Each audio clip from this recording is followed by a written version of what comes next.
meeting his wife. And shows him growing up and then her passing. So he's about to kind of lose his house and have to go live with a care facility. And he's like, I don't want to do that. I want to go to this place my wife and I dreamed about visiting our whole lives, that we even as little kids wanted to visit. So he comes up with an ingenious plan to fill his house up with balloons and to float his house to South America, to Paradise Falls. But in the process, he picks up a wilderness scout, which is a little boy behind him, a very confused dog that's easily distracted by squirrels, and a rare bird that they named Kevin. And this whole story, the man does not want anybody to go with him. This was supposed to be his private journey, his trip to fulfill a dream as an homage and a way of remembering his wife. To carry her spirit in the house that they lived and grew in and grew old together in that house, and take that house to their ideal place, Paradise Falls. But his journey kind of gets messed up by the different characters that get on there with him, and he finally eventually runs into his childhood hero, who ends up trying to kill him and trying to grab Kevin the bird, because that's the whole reason this childhood hero is even near Paradise Falls, is he wants that rare bird that he actually saw.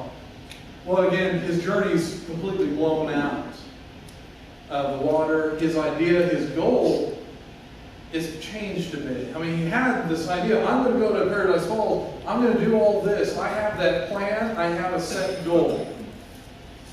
But his journey didn't turn out the way he expected.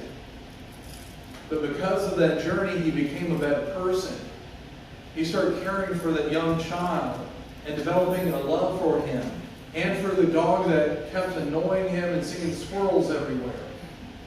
Even the crazy little bird that kept running up on top of the house and squawking. He developed care for him. The heartache he had felt for the loss of his wife was eased, because he grew to have relationships with someone else. That God brought these people into his life and helped transform him in that journey into something more magnificent, more amazing than he had ever planned. Which brings us to the scripture for today. Paul talks about keeping an eye on the goal, the prize, and running towards that goal. But that word goal is not actually the best translation of the Greek word. The Greek word is telos. Telos in Greek does mean goal, but it also means the journey from the beginning to that goal and everything else in between.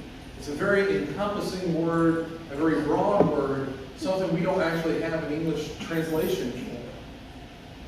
But that's what that main character experiences in the movie Up. He had his goal in mind. He knew what he wanted. He did get there eventually. But life changed. The journey was more important than the destination by the end of that movie. If it wasn't for that young boy, the dog, the experience with his childhood hero, he would still be heartbroken and sad and alone in the world.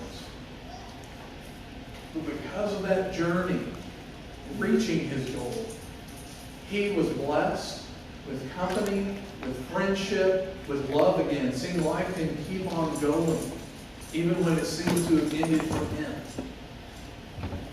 Thinking that he was no longer really useful in the world, he found purpose in that journey, in those relationships.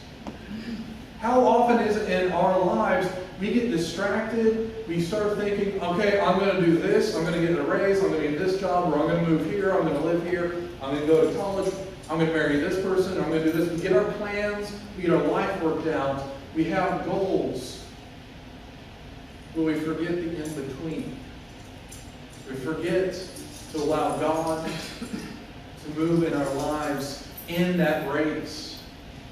Even though our ultimate race is really to have a relationship with God, it's the in-between, that journey that shapes that goal, that relationship with God. Even though we tend to think our ultimate prize is oneness with God and heaven after we've passed. But it's that relationship and that journey there that makes it special. Think of a marriage. If a marriage, our whole goal is just to be happy all the time, it's going to be hard to realize that without the times of struggling, sometimes the arguments, sometimes dealing with finances. Those moments teach you to love more, to have a better and stronger marriage if you allow it to work that way. Or with your kids. You don't want them just to start off as cute little babies and all of a sudden shoot up to be adults and they'll be perfect and doing what they need to be doing. It's that journey in their life and your relationship with them that really matters.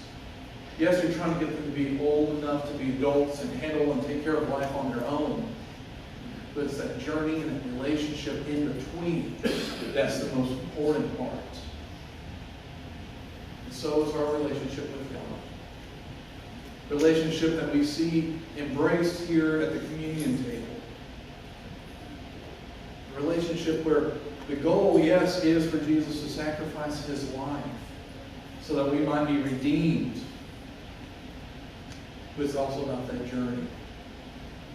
Salvation is not just a one-time, say a prayer and you're good. It's a process of God helping you peel back layers and more layers so you can have a strong and redeeming relationship with Christ. We don't become perfect. We continue to make mistakes, but that's part of the wonderful journey. How we continually experience the salvation and the grace that is found in the sacrifice that we celebrate here in the community. Invite our elders, deacons to come forward to prepare the table for this time.